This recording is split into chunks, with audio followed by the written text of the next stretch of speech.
నమస్తే, నేను అడ్వకేట్ శ్రీనివాస్ చౌహాన్. మిత్రులారా, ఏ మతస్థులు ఏ ఆస్తులను వీలునామా రాయడానికి అవకాశం ఉంటుంది?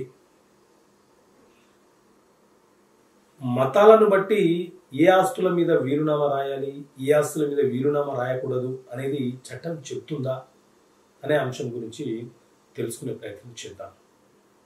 సో మిత్రులారా, మన దేశంలో ముఖ్యంగా హిందువులు, క్రిస్టియన్లు, ముస్లింలు ఆస్తి భాగ పంపిణీకి సంబంధించిన విషయంలో ఒక్కొక్క మతానికి ఒక్కొక్క రకమైనటువంటి చట్టం మన దేశంలో అమలులో ఉన్నది. ఆ చట్టాల ప్రకారంగా తండ్రికి పూర్వీకుల నుంచి వచ్చిన ఆస్తి లేకపోతే తండ్రి కష్టార్జితపు ఆస్తిని ఏ పద్ధతిలో మనం పంచుకోవాలో ఆ చట్టాలు చెప్తున్నాయి. కాబట్టి మనం ఏ మతంలో అయితే జన్మించామో ఆ మతం యొక్క సాంప్రదాయం ప్రకారంగా, ఆ మతానికి సంబంధించిన చట్టం ప్రకారంగా ఆస్తులను మనం బాగా పంపిణీ చేసుకుంటున్నాము. అయితే మన దేశంలో హిందూ వారసత్వపు చట్టం 1956 అమలులో ఉన్నది. ఈ చట్టం హిందువులకు వర్తించే చట్టం ఇది.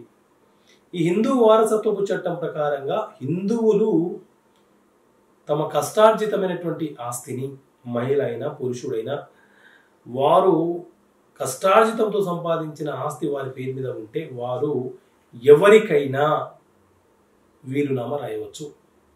వాళ్ళ తదనంతరము ఆ ఆస్తి ఎవరికి చెందాలో చాలా స్పష్టంగా వాళ్ళు వీలునామాలో పేర్కొంటూ వీలునామా రాయడానికి అవకాశం వాళ్ళకు ఉంటుంది. అదే క్రిస్టియన్ల విషయానికి వస్తే, క్రిస్టియన్లు ఇండియన్ సక్సెషన్ యాక్ట్ 1925 ప్రకారంగా ఆస్తులకు సంబంధించిన వివాదాలను పరిష్కరించుకునే అవకాశం ఉంటుంది.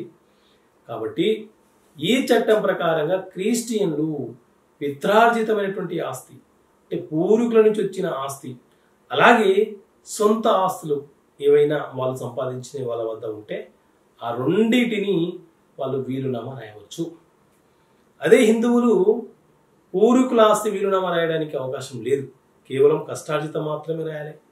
అదే ఇండియన్ సక్సెషన్ యాక్ట్ సెక్షన్ 1925 ప్రకారంగా క్రిస్టియన్లు పూర్వీకుల ఆస్తి వీలునామా రాయవచ్చు, కష్టార్జితమైన ఆస్తి వీలునామా రాయవచ్చు. అదే ముస్లిం లా 1937 ప్రకారంగా మహమ్మదీయులైతే పూర్వీకుల ఆస్తి, సొంత ఆస్తి ఏదైనా వీలునామా రాయవచ్చు. కానీ ఏదైనా వీలునామా రాయాలి అని అంటే మొత్తం ఆస్తి వీలునామా రాయడానికి అవకాశం లేదు. 1/3 వంతు మాత్రమే వీలునామా రాయాలి. అంటే వాళ్ళ వద్ద ఆస్తి ఎంతైతే ఉంటుందో ఆ ఆస్తిలో 1/3 వంతు మాత్రమే వారు వీలునామా రాయాలి. మొత్తం ఆస్తి వీలునామా రాస్తామంటే కుదరదు అని చెప్పి ఇస్లామిక్ ముస్లిం లా అనేది చెప్తుంది. సో ఈ రకంగా మన దేశంలో వివిధ మతాలను బట్టి ఉన్నటువంటి చట్టాలు ఏవైతే ఉన్నాయో ఆ చట్టాల ప్రకారంగా ఆస్తుల విభజన, వీలునామాలు, ఆస్తుల సంక్రమణకు సంబంధించిన అంశాలు పేర్కొనడం జరిగింది. Okay friends, thank you. జై Hind. Hi, I'm Dhruvika Dhanapal. Please subscribe Real Estate TV.